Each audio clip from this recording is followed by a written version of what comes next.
Alors, troisième jurisprudence, troisième info actualité du jour, et là pour le coup c'est également une jurisprudence du 21 septembre également, mais cette fois-ci sur un sujet complètement différent qui concerne la prise d'acte de la rupture, sur un sujet un peu plus facile je trouve, et qui concerne le droit au salarié à sa prime de vacances. Je regarderai vos posts un petit peu plus tard. Alors l'histoire était la suivante dans cette affaire.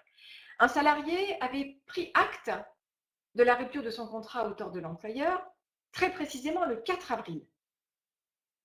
La prise d'acte avait été justifiée par le Conseil des prud'hommes, donc avait été justifiée, c'est-à-dire qu'il avait obtenu, comment dirais-je, il avait obtenu que les juges considèrent que la prise d'acte devait produire les effets d'un licenciement abusif, et donc ils ont admis les griefs que le salarié amenait à l'encontre de l'employeur pour valider donc que c'était lié à une faute de l'employeur, et le salarié avait obtenu donc une indemnité conventionnelle de licenciement, plus une indemnité pour licenciement abusif, plus l'indemnité compensatrice de préavis, plus l'indemnité de congé payé, plus une partie de la prime annuelle de vacances. L'employeur avait contesté le tout, et donc il avait été débouté sur l'ensemble, mais la question se posait néanmoins de savoir si la prime de vacances était due.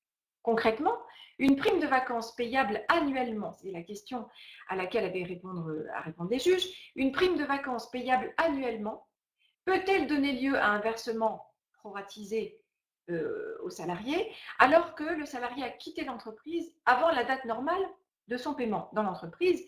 Le salarié, je vous rappelle, avait quitté l'entreprise donc au mois d'avril et la prime de vacances était versée normalement au mois de juillet. Donc dites-moi, oui pour Martine, au prorata, non pour Pascal, non pour Nadia, oui pour Sita, bon, oui proratisé pour Martine, non pour Karine.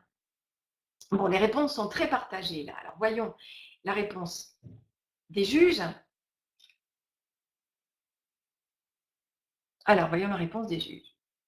Alors pour la cour d'appel, parce que là pour le coup on a un arrêt de cassation. Pour la cour d'appel, du fait de la requalification de la prise d'acte en licenciement sans cause réelle et sérieuse, le salarié aurait dû bénéficier de ces 3 mois de préavis. Et donc, il aurait dû potentiellement également bénéficier de sa prime de vacances. Enfin, et donc, excusez-moi, il est logique dans ce cas-là qu'il bénéficie de la prime de vacances puisqu'il aurait dû potentiellement être présent à l'effectif au mois de juillet. Puisque le préavis était de 3 mois, avril, mai, juin, juillet, il était censé être encore dans l'entreprise du fait de son préavis au mois de juillet. Et donc, pour la cour d'appel, la prime de vacances était due.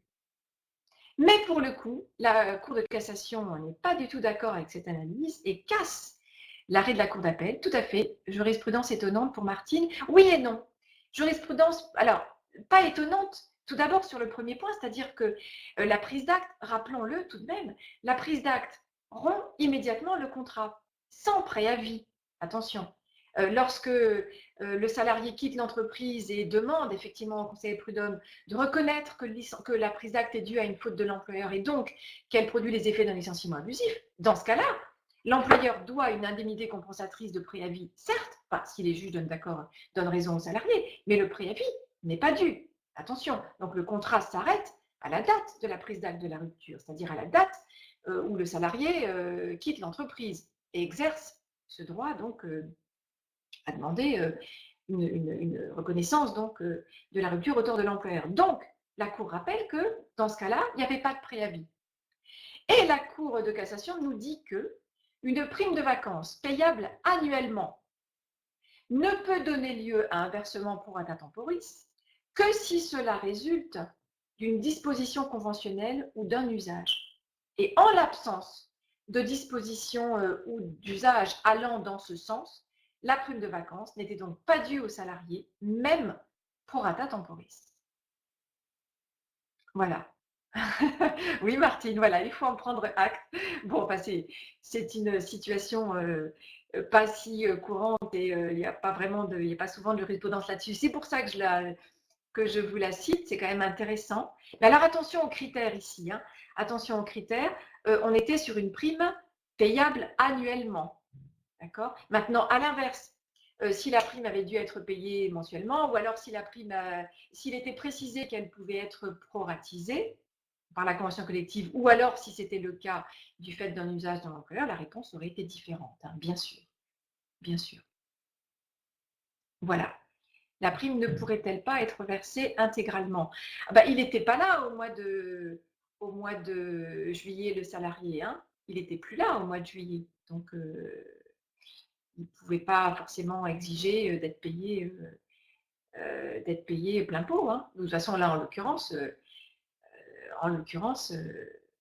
dans ce cas de figure, en tout cas, la prime n'était pas due. Voilà.